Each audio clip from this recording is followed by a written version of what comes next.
been a slow week. Basically, I got back from my trip on Monday, so I really did a review then to close out for last week. So this week has been kind of a slow week, so I didn't really drive it a lot. I actually drove my motorcycle, or rode my motorcycle, but I think my average fuel economy, yeah, it's gone up a little bit. I'm at 11.8, or 12.8 I mean. It was 11.8 from towing, so it's slowly creeping back up. I have 1,877, you can see the mileage.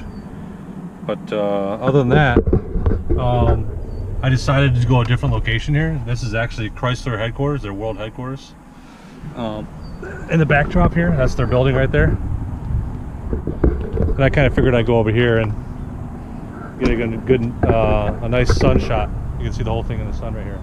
And I want to talk about one thing, actually two things.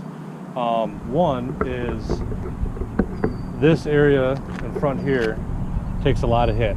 There's a lot of stuff, debris and stuff hits there. And I was concerned about the headlights. So I am going to get the whole thing, well, the front half of it wrapped, and then the mirrors and stuff like that wrapped in paint protection Expel.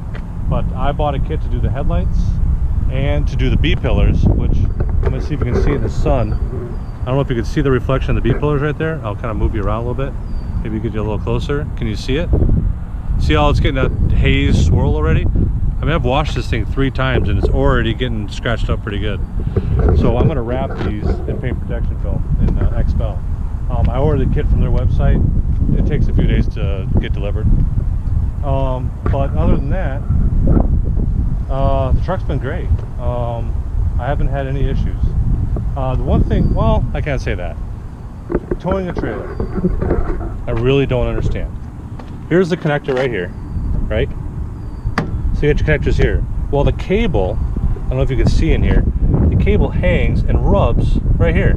So when you connect something here, it's in here and rubs right here. So this is going to end up getting like a nice shiny dull spot where the rest is textured. So that's kind of a stupid idea. My last truck, it was down here, which is a much better idea, I think. So that's an issue, and I know that's going to drive me crazy eventually. That plastic piece, I mean, I'd hate to have to say I'd replace that every couple of years, but that's just stupid. I don't know if there's something I can put on there or do something, I don't know. But being the shadow side. And I don't know if you can see this, there's an inherent little minor indent from the stamping process in the door up there.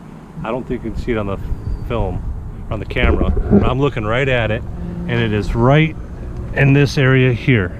There's no marks in the paint or anything, but it's in the forming. And I've looked at 3 or 4 other ones, and they have the exact same defect. So I'm hoping you can capture it. You can kind of see it wallowing a little bit. Maybe if I bring you up with my eyesight. So about there. So you might be able to see that, I don't know. But other than that,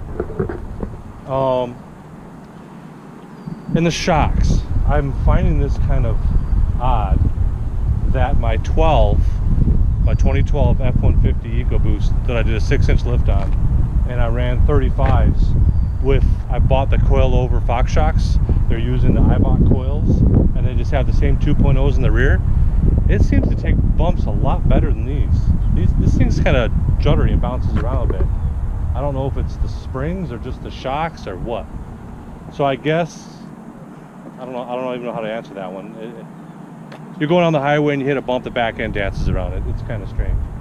The front, I'm going to switch over, and I'm going to put there's a 2.5-inch Ibach coil you can put in there to level it out. So now you can kind of see it's kind of raked in the front a little bit, and I'm going to do that to lift up the front, and then I'll end up getting a new alignment. And then I'm still looking at rims. I'm not sure what to go with.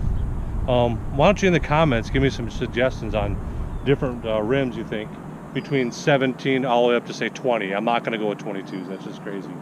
But I did look at a 20 by 10 with a good offset and running a 37 12.5, which I thought would probably look pretty sweet on here with it leveled out.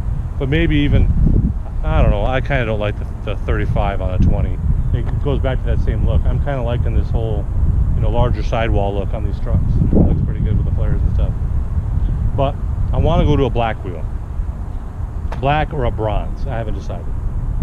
But I did find a nice XD that's not too expensive, and they're that's a 17 by 9 with a plus 18 offset. and that seems to look pretty good, and they're not too expensive. And I don't want anything with the bolts. Nothing with the bolts in it. I don't like the bolts. I'm getting sick of that. I had it on my last one. But other than that, it's been great for this week. I'll do another video. I think the PPF should come in this week. I'll do a video on the install of the paint protection film. Yeah, that's it. So hopefully, I think in 2 more weeks I'm gonna be going on a road trip. So I'm gonna go all the way up north. So that'll be another long road trip. I'll bring you guys up there with me, and we're gonna do some riding on the Harley and maybe go around the UP a little bit. At least the lower section towards the bridge.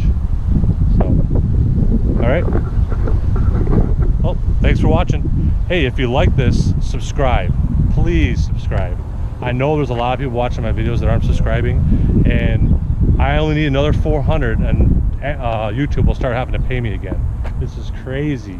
I know a lot of people are liking what they're seeing, and I really appreciate it. I appreciate the views and the watch time and stuff. It's fantastic.